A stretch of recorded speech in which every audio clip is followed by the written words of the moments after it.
the world watched a handshake that never happened. Under the chandeliers of New York's Grand Summit Gala, Victoria Blake, the dazzling face of a billion-dollar empire, smiled for cameras as she subtly pulled her hand away from a poised, black woman standing before her. That woman was Olivia Grant, elegant, confident, and silent as whispers rippled through the crowd. The refusal lasted only seconds, but in that silence, reputations cracked. What Victoria thought was a harmless act of superiority would soon spiral into a reckoning she couldn't buy her way out of. Because the woman she just humiliated wasn't seeking approval. She owned the leverage that could bring Victoria's empire crashing down before the next sunrise. By dawn, the video had circled the globe. Every major outlet replayed the same moment. Victoria's perfectly manicured hand withdrawing midair, her expression caught between arrogance and discomfort. Hashtags flooded every corner of the internet. The refusal, handshake of shame, Olivia Grant. While Victoria's PR team scrambled to contain the fallout, stock analysts quietly noted something worse. Her company's shares were slipping before the markets even opened. Olivia, meanwhile, sat by her window overlooking the city skyline, sipping coffee in silence. She wasn't angry. She was focused. The world saw humiliation. She saw opportunity. For years, Victoria Blake had blocked minority-owned tech firms from her company's partnerships, hiding discrimination behind the phrase, "not a strategic fit." Olivia knew this well. She'd been on the receiving end of those rejections. But what no one else knew was that Olivia wasn't just an entrepreneur. She was the lead investor behind a rising tech conglomerate that had quietly been acquiring Victoria's suppliers one by one. The same system that once excluded her was about to work in her favor. As Victoria rehearsed her public apology in front of a mirror, her empire's foundation was already shifting beneath her feet. And the woman she dismissed was holding the blueprint of its collapse. By the time morning sunlight spilled through Blake Tower's mirrored walls, the building no longer felt invincible. Inside, executives huddled in tense meetings, their screens glowing with angry shareholder emails. Victoria arrived late, designer sunglasses, flawless hair, but eyes heavy from a night of chaos. She believed she could weather this storm as she always had, with charm, influence, and the illusion of control. But storms like this don't pass, they evolve. Across town, Olivia walked into the headquarters of Grant Equity Partners, her quiet empire built from resilience and strategy. On her desk lay a portfolio of documents marked confidential acquisition. Every name listed belonged to a vendor that Victoria's company relied on, and every one of them now answered to Olivia. She didn't plan revenge in the traditional sense. She simply believed in correction. By noon, whispers began spreading. Across the market, supply freeze, contracts under review, unexpected investor withdrawal. Blake Technologies' value dropped 8% in 2 hours. Victoria's phone buzzed endlessly, messages blurring into panic.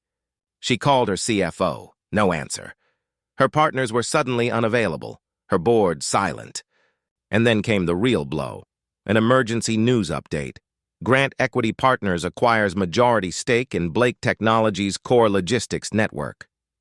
The headline hit her like a verdict. Olivia hadn't just reacted, she had prepared for this moment long before the world even noticed. In boardrooms and newsrooms alike, people began connecting the dots. The woman humiliated at the gala was now reshaping the market from within. But while the world gasped at Olivia's brilliance, she wasn't celebrating. She was remembering every door that had been closed, every handshake withheld, every quiet act of exclusion that fueled this transformation. Victoria's billion-dollar empire wasn't collapsing overnight. It was being reclaimed, piece by piece, by the very hands she refused to touch. Victoria stared at the television screen, frozen, as the announcer's voice echoed through her penthouse suite. In an unexpected market shift, Grant Equity Partners has assumed operational control over Blake Technologies' core distribution network. For a moment, the room spun. Her billion-dollar empire, once her crown, was slipping through her fingers, not by hostile takeover, not by scandal, but by poetic precision. Then the screen changed. A photo of Olivia appeared. Calm, composed, radiant in a cream suit, shaking hands with global investors under the caption, "The Future of Inclusive Innovation."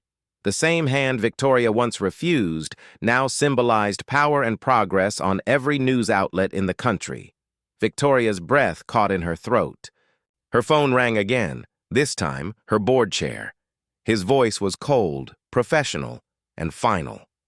"We're transferring majority control to Grant Equity, effective immediately. It's the only way to stabilize the company." She didn't respond. There was nothing left to say.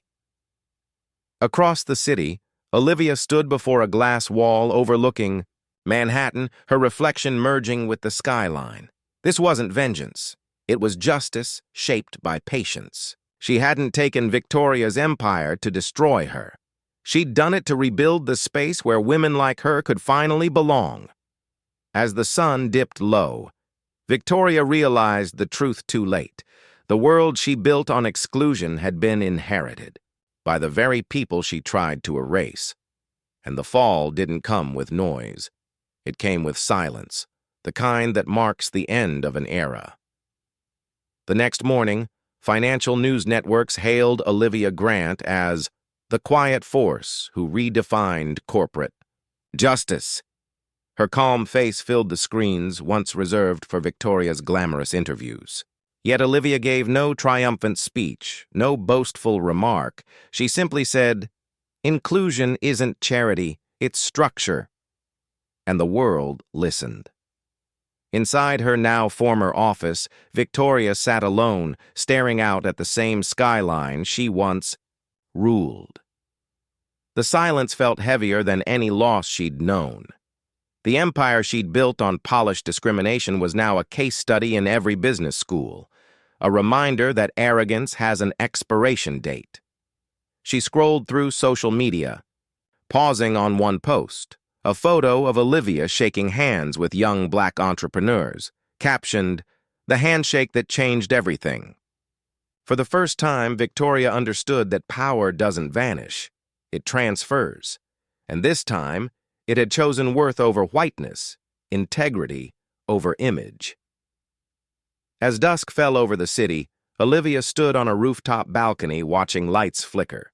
Like stars below.